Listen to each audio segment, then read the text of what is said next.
Praise the Lord.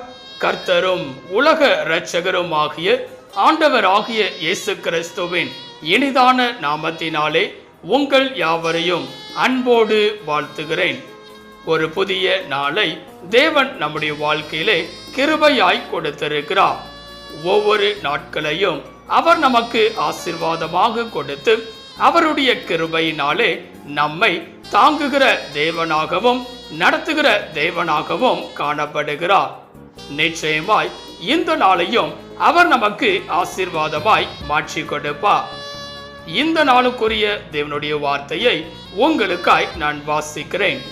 சகேரியா 4ஆம் அதிகாரம் 6ஆம் வசனம்.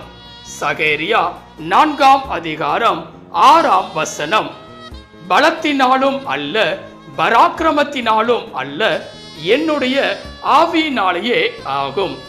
எனக்கன்பான தேவ பிள்ளைகளே, இங்கே அருமையான ஒரு வார்த்தையை நாம் பார்க்கிறோம். நம்முடைய தேவனாகிய கர்த்தரால் ஆகாத காரியம் ஒன்றுமில்லை. வேதம் சொல்லுகிறது, தேவனாலே கூடாத காரியம் ஒன்றுமில்லை என்பதாக. இந்த நாளுக்குரிய வேத வசனமும் அழகாய் சொல்லுகிறது, பலத்தினாலும் அல்ல, பராக்கிரமத்தினாலும் அல்ல, என்னுடைய ஆவியினாலேயே ஆகும் என்பதாக.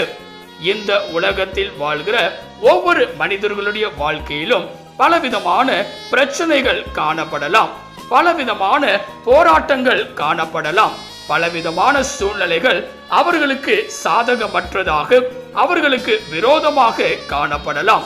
ஆனால் பல நேரங்களிலே நாம் யோசிக்கிற ஒரு காரியம் என்னவென்றால், இப்படிப்பட்டதான சூழ்நிலைகள் என்னுடைய வாழ்க்கையிலே மாறுமா? என் தேவன் என்னுடைய வாழ்க்கையிலே ஆசீர்வாதத்தை தருவாரா? தேவன் என்னுடைய வாழ்க்கையிலே அற்புதத்தை செய்வாரா? இப்படி பலவிதமான கேள்விக்குறியோடு நாம் காணப்படுகிறோம். ஆனால் என் தேவனுடைய ஆவியினாலே எல்லாம் ஆகும் என்று சொல்லி இங்கே நாம் பார்க்கிறோம்.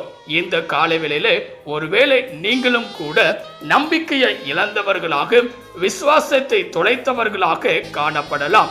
ஆனால் தேவனுடைய சமூகத்திலே விசுவாசம் உள்ளவர்களாய் நாம் இருக்கும் போது தேவன் நம்முடைய வாழ்க்கையிலே சகல காரியங்களையும் நடப்பிக்கிறவராக காணப்படுவார். என் தேவனால் எல்லாம் கூடும் என்று சொல்லி நாம் விசுவாசிக்கும் போது அவர் நம்முடைய வாழ்க்கையிலே அற்புதங்களை செய்கிறவராக காணப்படுவார். இந்த காலவேளையிலே எவைகள் எல்லாம் என் தேவனுடைய ஆவியினாலே ஆகும் என்று சொல்லி ஒரு சில காரியங்களை நாம் சிந்திக்க போகிறோம். முதலாவதாக வேதம் சொல்லுகிறது, எபேசியர் 3ஆம் அதிகாரம் 16ஆம் வசனத்தை வாசிக்கும் போது, எபேசியர் 3ஆம் அதிகாரம் 16ஆம் வசனத்திலே, நீங்கள் அவருடைய ஆவியினாலே உள்ளான மனுஷனில் வல்லமையாய் பலப்படவும். இங்கே பார்க்கும்போது முதலாவதாக தேவனுடைய ஆவியினால் எது ஆகும் என்று சொல்லி பார்க்கும்போது இங்கே வேதம் சொல்லுகிறது, உள்ளான மனுஷனில் பலப்பட. ஆம்பரியமானவர்களே, இன்றைக்கு பல நேரங்களிலே உள்ளான மனுஷனில் சோர்ந்து போனவர்களாய் நாம் காணப்படுகிறோம். நாம் யோசிக்கிற எண்ணுகிற காரியங்கள் நடைபெறாமல் இருக்கும்போது மிகவும் சோர்ந்து போனவர்களாய் நாம் காணப்படுகிறோம். இதோடு நம்முடைய வாழ்க்கை முடிந்தது என்று சொல்லி நாம் நினைக்கிறோம்.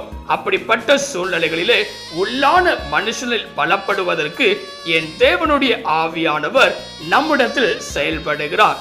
இங்கே வேதம் சொல்லுகிறது, உள்ளான மனுஷனில் பலப்படுவதற்கு. இந்த காலவெளியிலே உங்களுடைய வாழ்க்கையிலும் கூட உள்ளான மனுஷனுடைய நிலை எப்படிப்பட்டதாய் இருக்கிறது? நீங்கள் பலப்பட வேண்டும் என்றால் தேவனுடைய சமூகத்தில் உங்களை அர்ப்பணிக்கும் போது அவர் தம்முடைய ஆவியினாலே உங்களை பலப்பட செய்கிறவராய் காணப்படுவார்.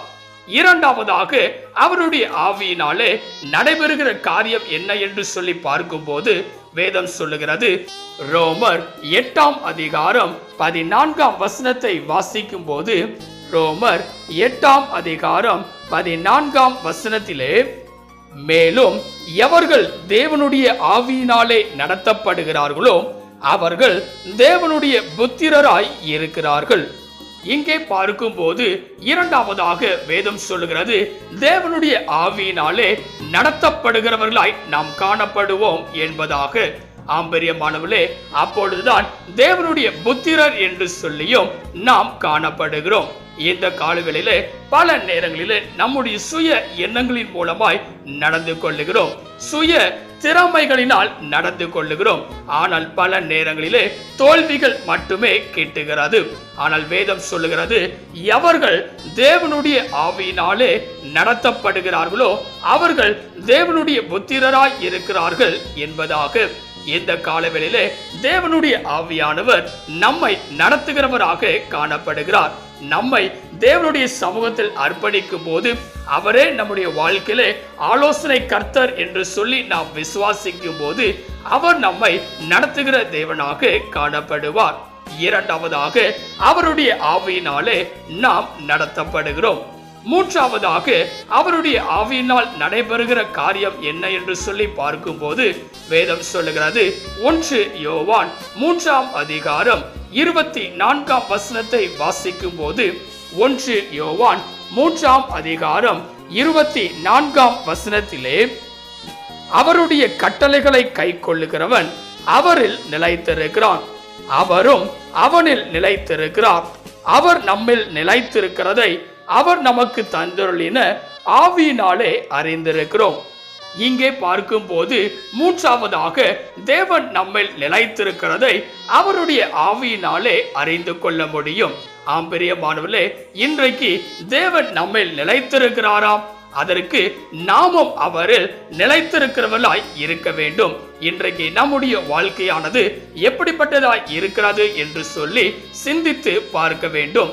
அவரில் நிலைத்திருக்கிறோமா அல்லது உலகத்திற்கு நேராக உலகத்திலே நிலைத்திருக்கிறோமா என்று சொல்லி சிந்தித்து பார்க்க வேண்டும். இந்த காலவெளியில தேவன் நம்மில் நிலைத்திருக்க வேண்டும் என்றால் நாம் அவரில் நிலைத்திருக்க வேண்டும்.